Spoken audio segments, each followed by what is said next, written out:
اللہ من قرأ الفاتحہ۔ بسم اللہ الرحمن الرحیم۔ الحمد للہ رب العالمین الرحمن الرحیم مالک یوم الدین ایاک نعبد و ایاک نستعین اہدنا الصراط المستقیم صراط الذین انعمت علیہم غیر المغضوب علیہم لا حول ولا قوة الا باللہ العلی العظیم۔ حسبنا اللہ ونعم الوکیل نعم المولا ونعم النصیر۔ اعوذ باللہ من الشیطان اللعین الرجیم۔ بسم اللہ الرحمن الرحیم۔ الحمد للہ رب العالمین والصلاة والسلام والتحیۃ والاکرام علی سید الانبیاء والمرسلین مولانا ابی القاسم محمد اللہم صلی علی محمد وآلہ الطیبین الطاہرین المعصومین المظلومین ولعنۃ اللہ علی اعدائہم اجمعین من لیلتنا ہذہ الی صباح یوم الدین۔ رب اشرح لی صدری ویسر لی امری واحلل عقدۃ من لسانی یفقہوا قولی اما بعد فقد قال رسول اللہ صلی اللہ علیہ وآلہ وسلم اولنا محمد واوسطنا محمد وآخرنا محمد وکلنا محمد۔ مومنین کرام و ناظرین ذوی الاحترام، السلام علیکم ورحمۃ اللہ وبرکاتہ۔ یہ مجلس عزا جس کا سلسلہ شروع ہوا ہے آج، اس سلسلے کی یہ چوتھی مجلس عزاء سید الشہداء حضرت ابا عبداللہ الحسین ہے۔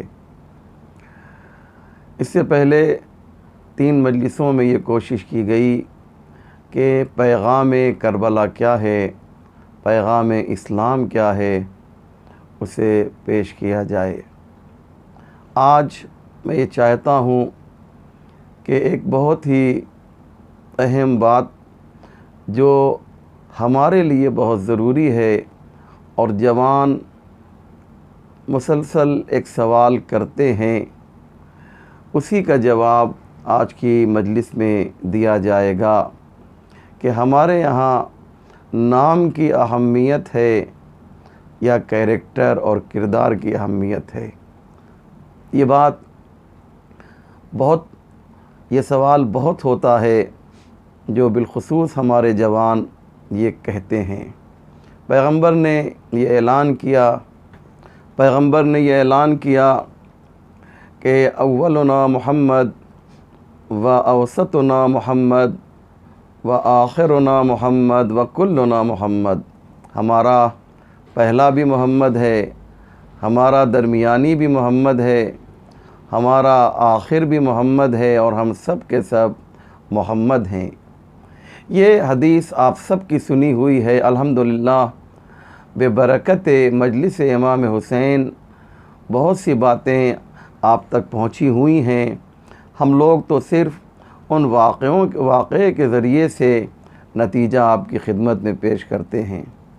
یہ حدیث آپ سب کی سنی ہوئی ہے کہ پہلا بھی محمد ہے، درمیانی بھی محمد ہے، آخر بھی محمد ہے، اور ہم سب کے سب محمد ہیں۔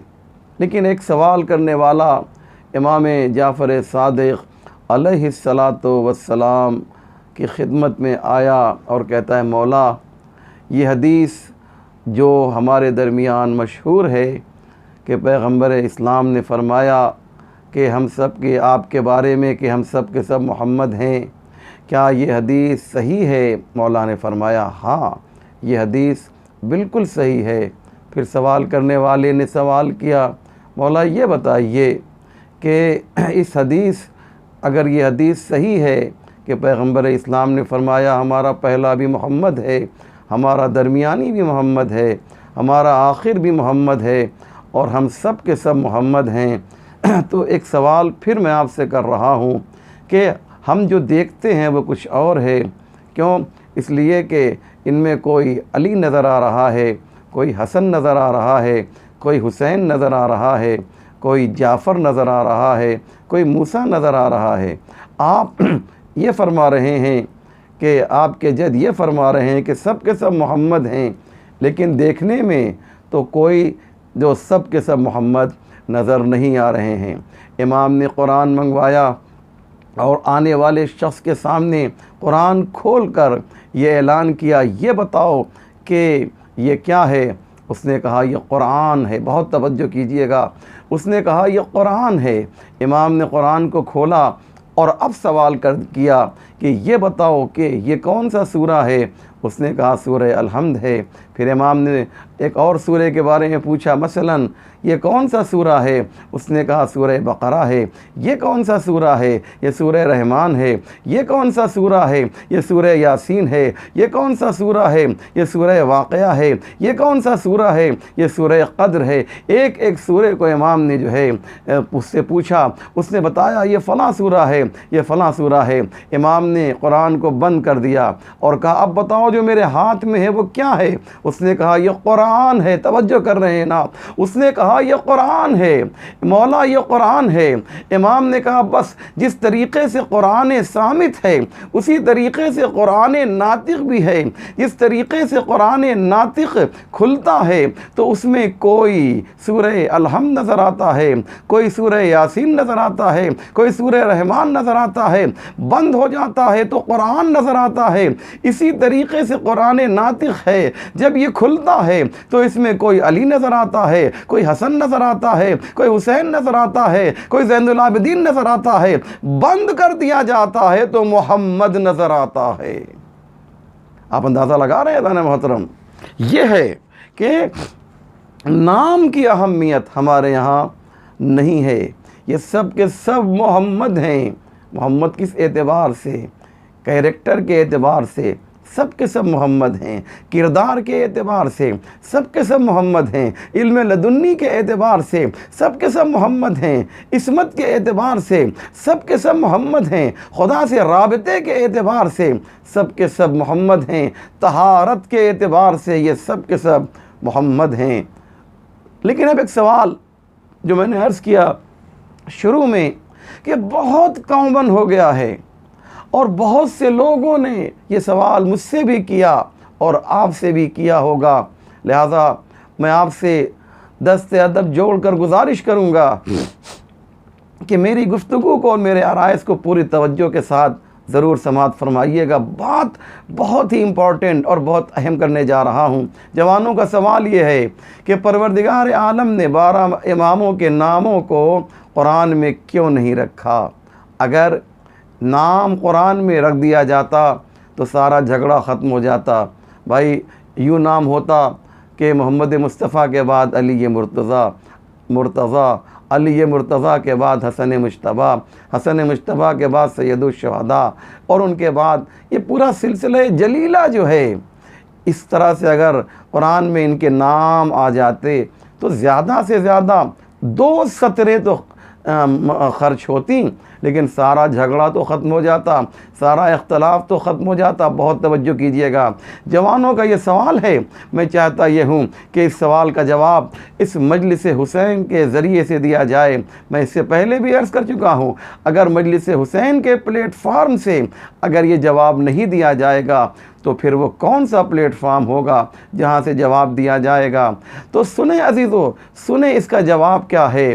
جواب یہ ہے کہ پروردگار اگر نام کو بیان کر دیتا کہ پیغمبر کے بعد علی ابن ابی طالب، علی ابن ابی طالب کے بعد حسن ابن علی، حسن ابن علی کے بعد حسین ابن علی، حسین ابن علی کے بعد علی ابن الحسین، آخر تک سارے نام پروردگار اگر لکھ دیتا قرآن میں، تو ہوتا یہ کہ لوگ جو ہیں اپنے بچوں کے نام جو ہیں اسی اعتبار سے رکھ لیا ہوتا، لوگوں نے اپنے بچوں کا نام اسی ترتیب سے رکھ لیا ہوتا، اور پھر یہ بات سمجھ میں نہیں آتی کہ اگر نام رکھ لیا ہوتا تو سینکڑوں حسن ہو گئے ہوتے، سینکڑوں حسین ہو گئے ہوتے، سینکڑوں علی ابن الحسین ہو گئے ہوتے۔ پھر سمجھ میں نہیں آتا کہ ادھر والا حسن کون ہے، ادھر والا حسن کون ہے، ادھر والا حسین کون ہے، ادھر والا حسین کون ہے، ادھر والا علی ابن الحسین کون ہے۔ نام جو ہے اللہ نے کیا کیا، نام کو پردے میں رکھا، کیریکٹر اور کردار کو قرآن میں رکھا کہ تم نام کے تو سینکڑوں حسن و حسین بنا سکتے ہو، کردار کا ایک حسن بنا کے دکھا دو، کردار کا ایک حسین بنا کر دکھا دو۔ یہ ہے وجہ، کیریکٹر جو ہے امپورٹنٹ ہوا کرتا ہے، کردار اہم ہوا کرتا ہے۔ ارے ہم تم سے یہ ڈیمانڈ نہیں کر رہے ہیں، ہم تم سے یہ مطالبہ نہیں کر رہے ہیں کہ تم جو ہے وہ کردار، تم جو ہے حسین جیسا کردار پیش کرو، تم جو ہے حسن جیسا کردار پیش کرو۔ ارے حسین کربلا میں جو ایک چھوٹا سا کیریکٹر لے کر آئے تھے جسے اصغر کہا جاتا ہے، ایسا ہی کوئی کردار پیش کر دو۔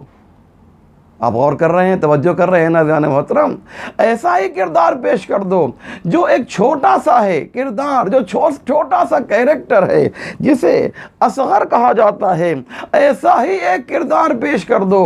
تو سوچو، جب تم حسین کے اصغر کی مثال پیش نہیں کر سکتے ہو تو حسین کے اکبر کی مثال کیا پیش کرو گے؟ توجہ ہے نا ناظرین محترم؟ اور سوچو کہ وہ اکبر جسے اپنا علمدار کہہ رہے ہیں، اس عباس کی مثال کیا پیش کرو گے؟ اور وہ عباس جسے زندگی بھر اپنا آقا کہہ رہے ہیں، اس حسین کی مثال کیا پیش کرو گے؟ اور وہ حسین کہ جسے اپنا امام مان رہے ہیں، اس حسن کی مثال کیا پیش کرو گے؟ اور وہ حسن جس علی کو خلیفہ بلا فضل مان رہے ہیں، اس علی کی مثال کیا پیش کرو گے؟ اور وہ علی جس رسول کا کلمہ پڑھ رہے ہیں، اس رسول کا کردار کیسے پیش کر سکتے ہو؟ اور سوچو کہ یہ سوچو کہ وہ رسول کتنا بڑا ہے، توجہ کیجئے گا، کہ جس کا علی کلمہ پڑھ رہے ہیں، اور پھر جب یہ سوچ لو کہ رسول جس کا سجدہ کر رہے ہیں وہ خدا کتنا بڑا ہوگا۔ یاد رکھیے گا، اصغر سے بہت توجہ کیجئے گا، شاہوں سے خدا سمجھ میں نہیں آئے گا، اصغر سے اللہ اکبر سمجھ میں آئے گا۔ یہ اصغر سے جو ہے ہمیں اللہ کو سمجھنا ہے، ہمیں پروردگار کو سمجھنا ہے۔ یہ ہیں، اس لیے کیریکٹر بہت ہی امپورٹنٹ ہوا کرتا ہے، کردار بہت ہی اہم ہوا کرتا ہے۔ مجلس حسین صرف اس لیے نہیں ہے کہ ہم جو ہیں دو چار نعرہ لگا لیں اور ہم نے حق مجلس کو ادا کر دیا، بلکہ سچائی یہ ہے کہ ان مجلسوں میں ایسے کیریکٹر پیش کیے جائیں، ایسے کردار پیش کیے جائیں کہ جو ہمارے لیے اگزامپل، الگو، مثال اور نمونہ ہوں۔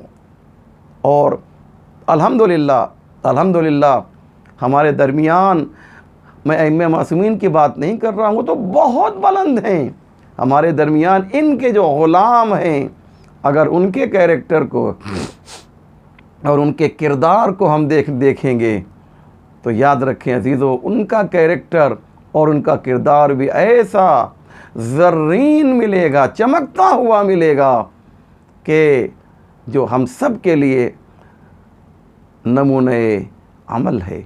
آج میں ایک دو کیریکٹر کو آپ کے سامنے پیش کرنا چاہتا ہوں۔